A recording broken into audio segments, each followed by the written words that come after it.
우리 말씀을 보도록 하겠습니다. 말씀은 데살로니가 전서 3장 7절에서 13절입니다. 데살로니가 전서 3장 7절에서 13절입니다. 우리 한 절씩 교독하도록 하겠습니다. 이러므로 형제들아 우리가 모든 궁핍과 환난 가운데서 너희 믿음으로 말미암아 너희에게 위로를 받았노라.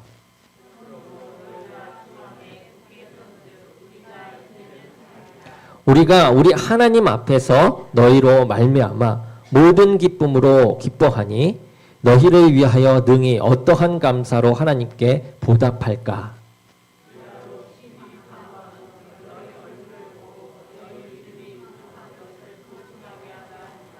하나님 우리 아버지와 우리 주 예수는 우리 길을 너희에게로 갈 수 있게 하시오며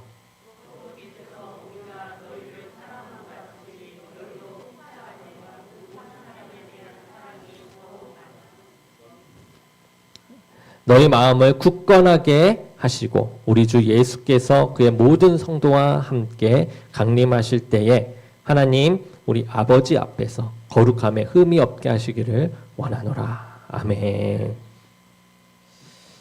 말씀을 전하도록 하겠습니다.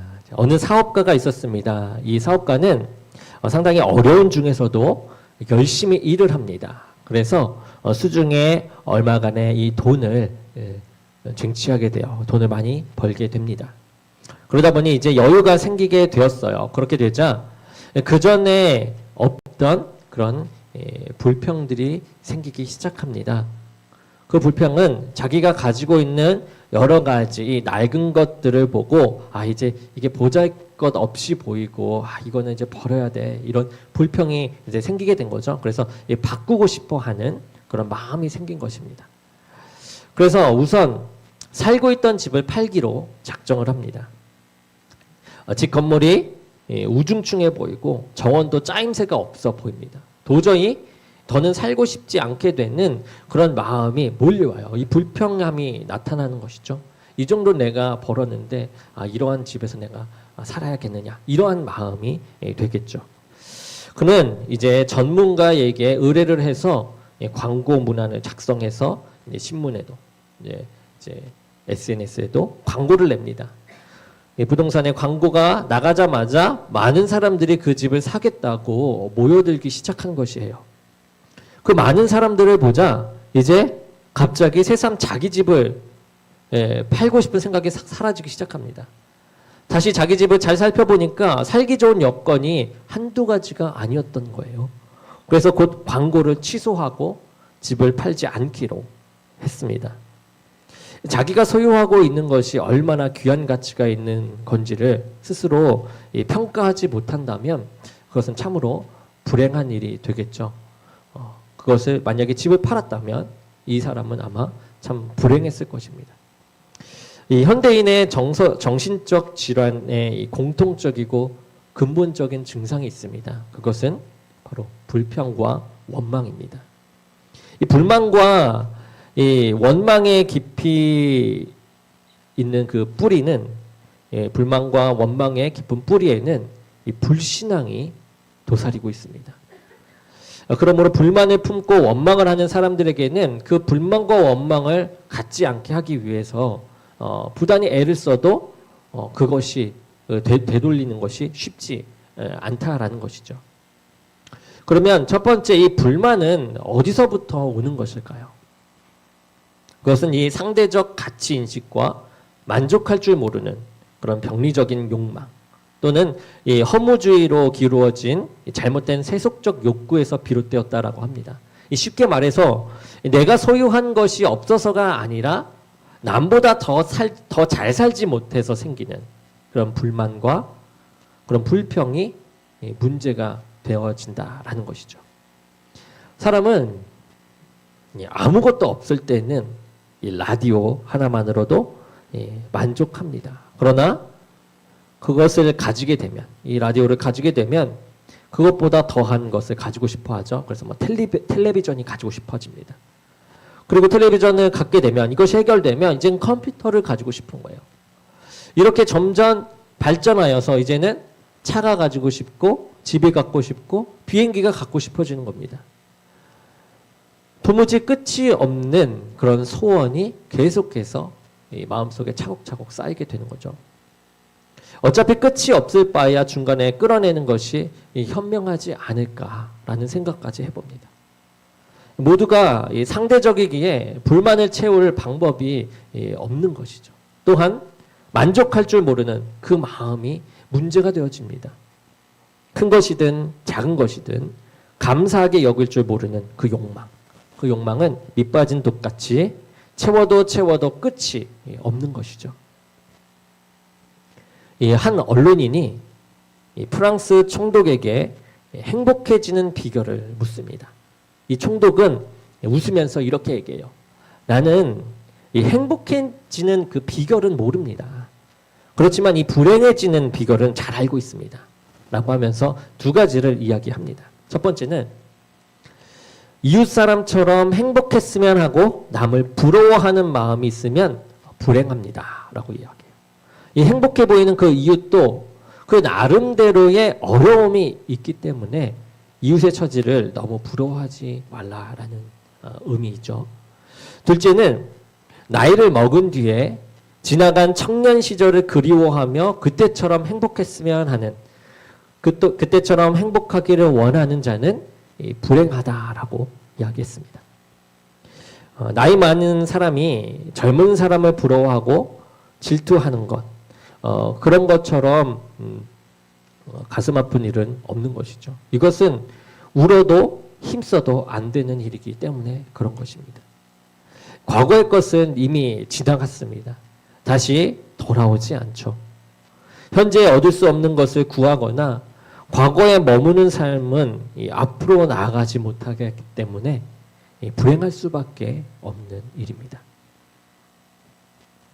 쓸데없는 걱정으로 늘 불만이 들끓고 있는 자에게 무엇으로 채워줄 수 있을까요? 이것은 욕망이기에 고통이 함께 따르는 것입니다. 채울 수 없는 그런 고통으로 항상 힘들어하는 것이죠. 사도 바울은 빌립보서 4장 11절에서 12절의 말씀에 이렇게 말하고 있습니다. 우리 함께 보도록 하겠습니다. 시작. 어떠한 형편에든지 내가 자족하기를 배웠노니 내가 비천에 처할 줄도 알고 풍부에 처할 줄도 알아 모든 일에 배부르며 배고픔과 풍부와 궁핍에도 일체의 비결을 배웠노라. 아멘. 무슨 말입니까? 어떠한 환경에도 행복할 줄 아는 그런 비결을 이야기하고 있죠. 이러한 일체의 비결을 알고 자족할 줄 아는 그 바울. 이 바울은 얼마나 복된 사람일까요?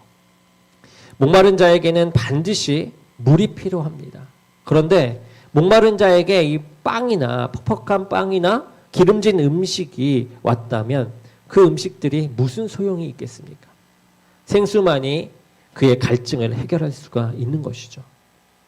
그러면 우리 인간의 영혼에게 필요한 것은 무엇입니까? 권세, 부귀영화, 명예입니까? 이 모든 것은 헛된 것에 지나지 않게 됩니다. 결국에는.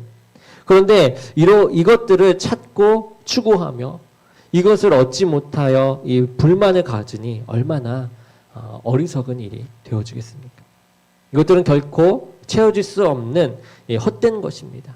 목마른 영혼에는 말씀의 생수만이 갈증을 해소할 수 있는 것이죠. 두 번째입니다. 두 번째는 원망입니다.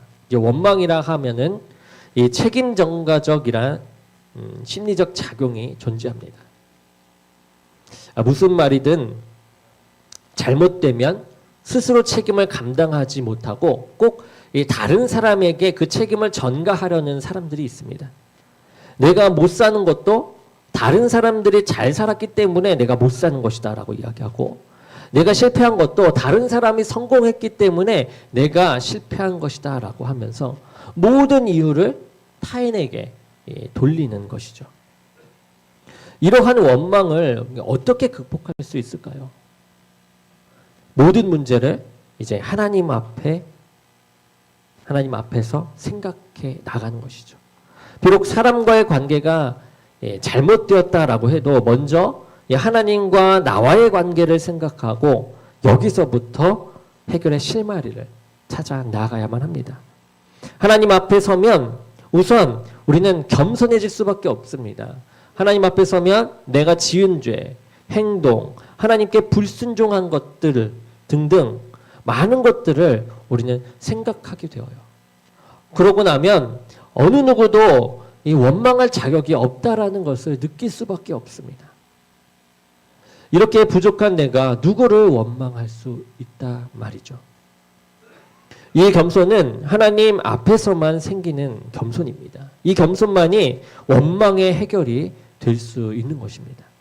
또 하나는 이 미래지향적인 소망입니다. 오늘 잠깐 어둠이 있다라고 하더라도 저 앞에 이 하나님의 복된 약속이 있고 또 이 축복이 있음을 믿는다면 원망하지 않게 된다라는 것이죠. 지금 잠깐 당하는 이 어려움이 앞날의 이 영원한 축복의 과정이라고 믿는다면 이 고난을 마다할 이유가 없는 것입니다. 이 고난과 시련들이 합당하여서 선을 이룰 것임을 믿기에 원망하지 않는 것이죠. 불만과 원망을 해결함이 없이는 어떤 여건에서도 우리는 행복할 수가 없고요. 어떤 여건에서도 우리는 평화를 누릴 수가 없습니다. 뿐만 아니라 불평과 원망은 인간성을 파괴하기도 해요.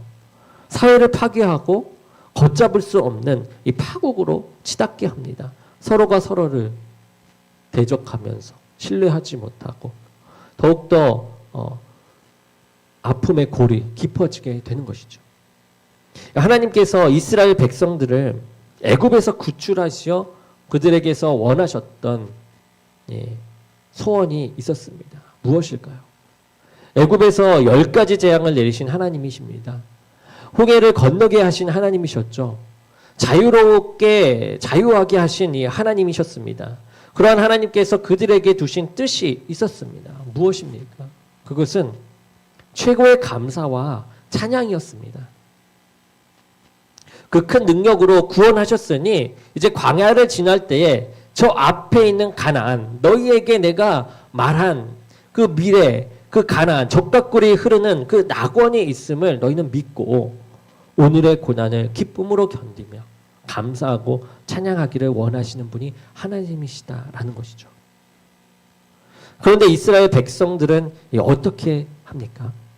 어려움이 닥칠 때마다 이 불평을 하고 원망을 하면서 결국은 이 광야에 엎드려서 죽게 되죠. 모세 1세대는 모두 이 광야에서 38년 동안 헤매다가 그 가나안 땅에 들어가 보지 못하고 죽게 됩니다. 성경은 그렇게 증거하고 있습니다. 원망죄가 얼마나 이렇게 불신앙적이고 무서운 소행인지 모릅니다. 원망죄는 가장 큰 죄라고 고린도전서 10장 말씀에서 말하고 있는데요. 우리가 고린도전서 10장을 함께 보겠습니다. 10장엔 이렇게 나옵니다. 시작. 그들 가운데 어떤 사람들이 원망하다가 멸망시키는 자에게 멸망하였나니 너희는 그들과 같이 원망하지 말라. 원망은 멸망하게 됨을 성경 말씀에서 말하고 있는 것이죠. 그러므로 우리가 감사해야 할 자가 감사가 끊임없이 나와야 할 우리들이 감사를 하지 않으면 자연히 이러한 불평과 원망이 우리들 속에서 나올 수밖에 없다라는 것입니다. 감사란 깨달음과 겸손에서 나오는 것이고 믿음에서 오는 것입니다. 감사의 차원을 우리가 세 가지로 나누면 이렇게 나눌 수 있는데요. 첫째는 물리적인 감사를 들 수 있습니다. 흔히 우리가 잘 아는 감사인데요. 이 감사는 먹을 것을 주셔서 감사하고 건강을 주셔서 감사하며 풍년을 주셔서 감사하다는 그런 일반적인 감사가 이런 물리적인 감사입니다. 두 번째 감사는 이 철학적 감사라고 해요.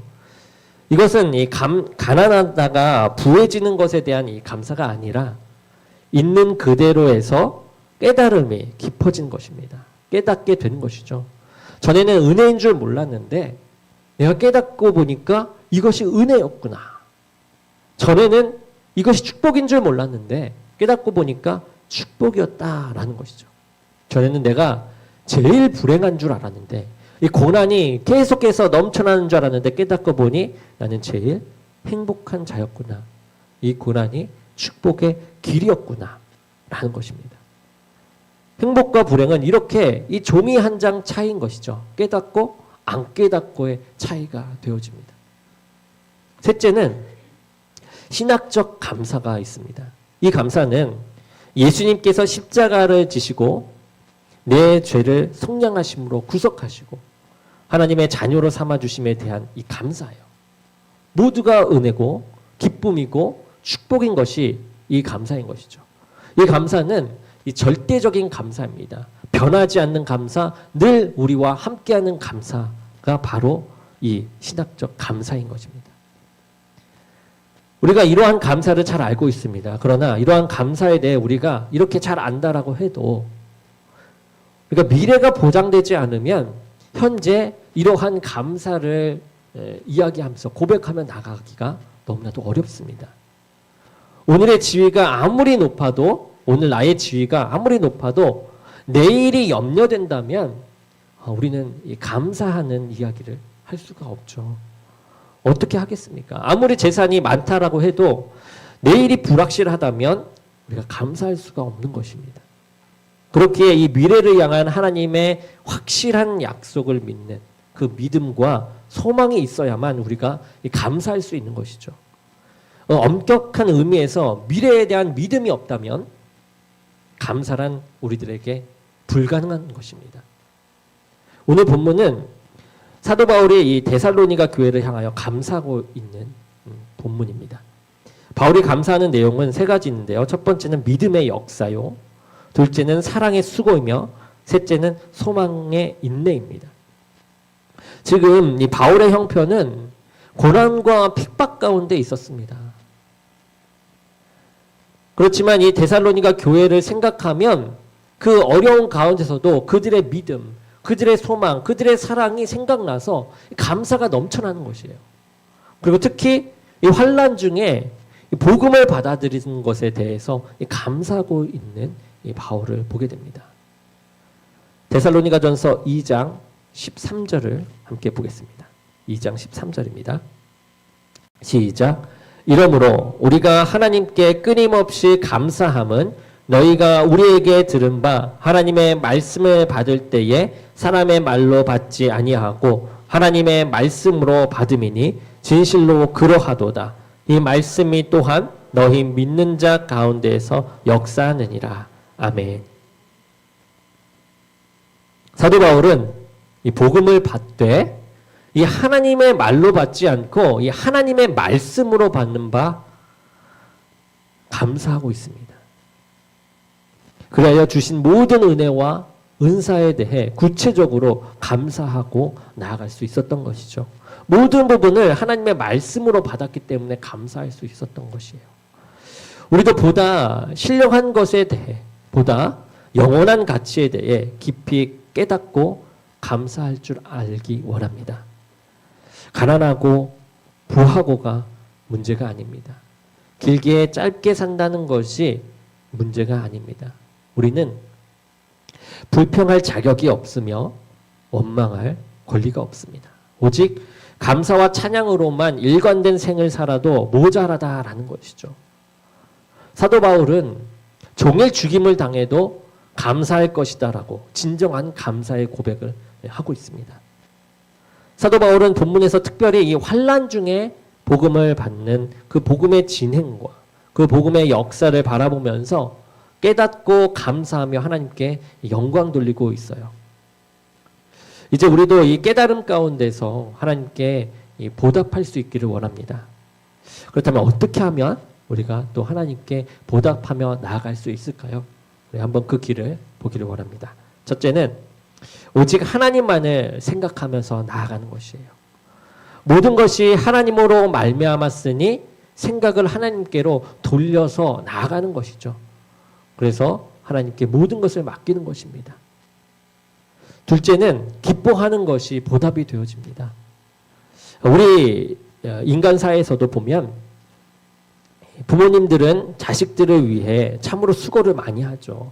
그 이유는 이 자녀들이 기뻐하면서 살기 원하기 때문이 아닐까요? 그런데 자식들이 부모를 원망하고 불평한다면 이 부모의 마음은 얼마나 괴롭겠습니까? 자녀들은 항상 기뻐하는 것이 부모님들에게 보답하는 것이죠. 이와 같이 우리들은 큰 일이든 작은 일이든 하나님께 늘 고맙게 생각하고 기뻐할 때 하나님께서는 반드시 기뻐하십니다. 셋째는 은혜를 베푸는 것이 보답이 됩니다. 내가 하나님으로부터 은혜를 받았으니 이 은혜에 대한 응답에 합당한 자세를 가지면서 나아가는 것이죠. 쉽게 말하면 하나님의 마음을 이해해서 하나님이 사랑하시는 자를 사랑하는 것이고 하나님이 기뻐하시는 자를 기뻐하는 것이고 하나님이 용서하시는 자를 우리가 용서하는 것입니다. 그리고 그 봉사와 섬김이 나에게 넘쳐나길 원하는 것이죠. 은혜를 아는 자가 은혜를 베풀며 용서에 감격한 사람이 용서를 할 줄 압니다.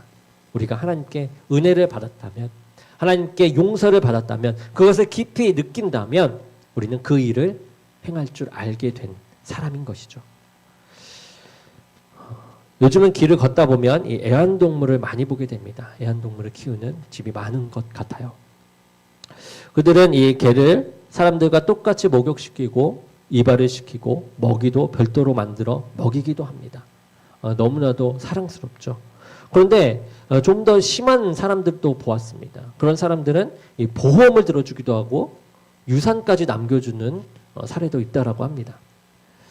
이렇게 개에 대한 그들의 지나친 애정에 대해 물었습니다. 어느 한 나이 많은 할머니께서 대답을 하십니다. 이렇게 대답하세요. 개는 주인을 배신하는 법이 없습니다. 참으로 뼈아픈 이야기를 한 내용이었습니다. 사람은 주인을 물어뜯는 경우가 있습니다. 그렇지만 개는 주인을 무는 법이 없다라는 것이죠. 이러한 이유로 어쩌면 사람에게 개만도 못하다라는 소리가 나오는 이유가 이러한 것 때문은 아닐까라고도 생각을 해봅니다. 참 가슴 아픈 일이죠. 은혜를 모르고 인간관계에서 배신을 하는 사람, 그러한 사람은 실제적으로 그 인간 대접을, 인간 취급을 하지 않기도 하죠. 나에게 있어서는, 나를 배신한 사람에게는 사람 대접을 하지 않는 부분도 있습니다. 자식에게 배반당하고 오죽 답답했으면 개를 사랑하며 살고 있을까, 이렇게 생각해 보면서 이야기하기도 했습니다. 이렇게까지 서로 믿지 못하고 배반하는 이 타락된 인간, 이런 인간을 우리는 어떻게 변명할 수 있을까요? 감사할 줄 모르는 인간은 어디서나 무슨 일이든지 이 불만과 원망으로 가득 차 있게 됩니다. 그리고 더 나아가 하나님을 원망하고 이제는 자기 자신까지 원망하면서 거기에서 더 나아가 심하게는 나의 목숨까지도 내어놓는 그 자살까지 하게 되는 것이죠. 불행은 불만과 원망에서 비롯이 됩니다. 불만과 원망의 뿌리는 불신앙이다라고 이야기한 바 있습니다. 우리는 다시 한번 믿음을 새롭게 하여서 겸손해지기를 원해요. 그래서 과거의 은혜를 깨닫고 현재에 주신 은혜를 깊이 감사하면서 앞으로 주실 축복의 약속을 멀리 바라보며 다시 감사해 나가기를 원합니다. 수탉이 물을 먹을 때 그것을 보게 되면 그릇 속의 물을 주둥이에 이렇게 물고 고개를 딱 젖힌 뒤에 탁 삼킨다고 합니다. 맞나요? 저는 그렇게 들었는데 그렇게 삼킨다고 해요. 이런 닭이 물을 먹는 모습을 보고 한 인도주의자가 이야기합니다. 저렇게 고개를 내렸다 올렸다 하면서 먹으면 굉장히 힘들 거야 하면서 안쓰러운 마음으로 혀를 찹니다. 그러자 옆에 있던 이 현실주의자가 이렇게 얘기합니다. 목구멍이 포도청이라고 다 먹고 살자면 할 수 없죠. 목을 안 들면 그나마 한 방울이라도 목구멍으로 넘어가겠습니까? 그러니까 어쩔 수 없는 일이다. 먹으려면 그 사서 고생해야 된다. 이러한 얘기를 하고 있는 것입니다. 이때 같이 있던 한 그리스도인이 이렇게 얘기합니다. 두 분 말씀이 맞습니다. 정말 맞군요. 하지만 저 수탉은 한 모금 물을 마실 때마다 하늘을 쳐다보며 하나님께 감사하고 있는 것입니다. 라고 이야기했더라고요.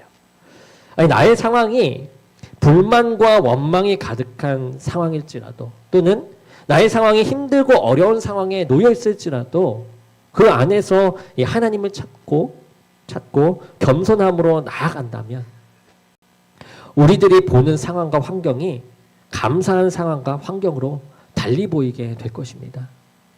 고난은 여전히 우리들의 삶에 존재하며 불만과 원망은 계속해서 우리들 앞으로 다가옵니다.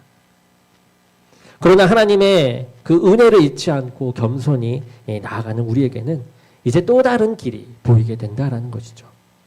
고난에 빠져 불만과 원망만 하게 되는 그 길에서 이제는 감사와 찬양이 흘러넘치는 길을 우리가 보게 된다라는 것입니다. 보지 못했던 새로운 길을 보는 것이에요. 불만과 원망을 하지 말아야 한다라고 제가 강요하는 것이 아닙니다. 그것은 나쁜 것이니 하지 마십시오라고 얘기하는 것이 아니에요.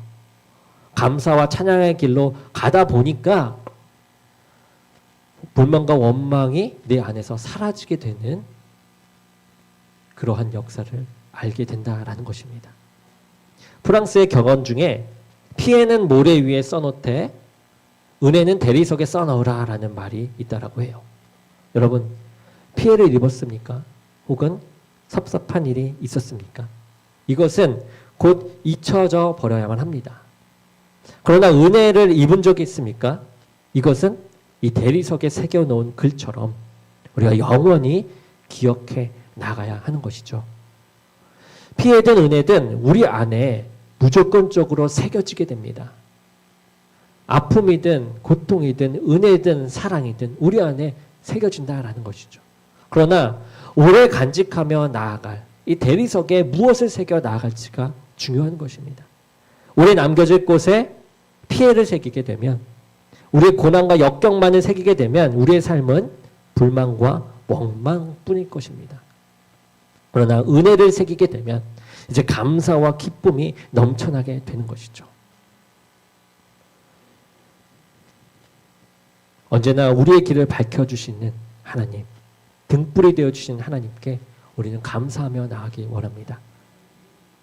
우리가 보지 못하는 이 어두운 캄캄한 세상 속에서, 캄캄한 밤 아래에 있는 우리의 삶 속에서도 이 별빛, 하나님께서 비춰주신 그 자그마한 빛을 우리들에게 비춰주시면서 길을 여시는 하나님께 우리가 감사하며 나아가기 원합니다.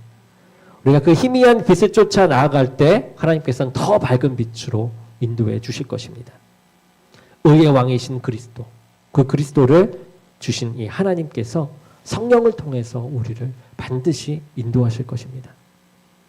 우리를 위하여 십자가에 못 박혀 돌아가심으로 우리를 구원하신 그리스도를 주신 이 하나님께 온 정성을 다하여 감사하기 원합니다. 하나님께서 모든 은사를 우리에게 더하여 주실 것이며 또 사용하실 것이며 기쁨이 넘치는 길로 인도하시며 감사가 넘치는 길로 인도하실 것입니다.